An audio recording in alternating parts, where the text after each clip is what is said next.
Hazrat Qatada radiyallahu anhu said regarding Allah's saying, "And undoubtedly we adorned the lower heaven with lamps, that these stars have been made for three reasons. They have been made an embellishment of the heavens, and to smite the devils, and the indicators through which a course is found. Whoso assigns any other reason except these three is on mistake, wastes his share, and passes nonsensical remark about what he has got no knowledge."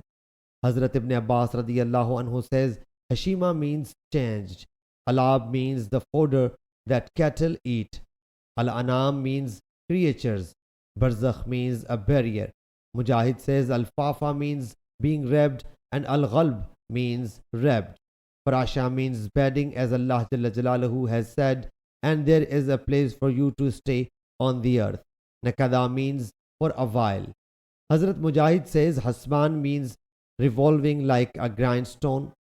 The others say it means the calculation and stages from which they cannot transgress. Hasban is the plural of Hisab, as Shahban is the plural of Shahab. Antadrakul Qamar means the light of one cannot cover the light of the other, and it is not in the control of any of them. Sabiqun Nahar means both are moving, having a crave for each other.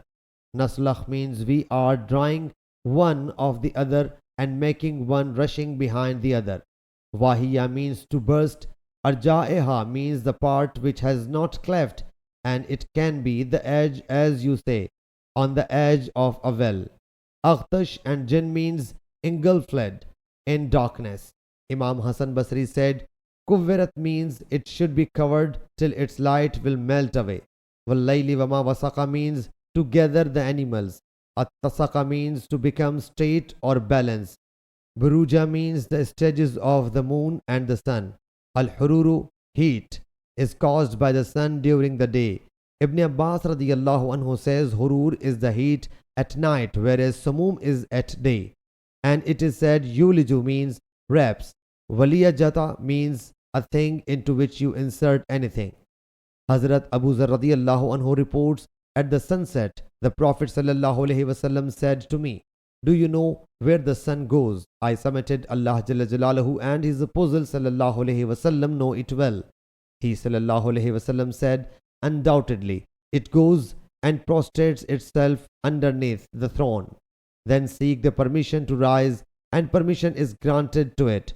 Soon a time will approach when it will prostrate itself, but it will not be approved. Then it will request for the permission to rise, but it will not be accorded with. It will be said to it, return to the place whence you have come. So it will rise in the west. That is why Allah Jalla Jalaluhu has said, and the sun runs to its appointed resting place. This is the commandment of the dominant, the knowing." Sahih Bukhari Hadith number 3199.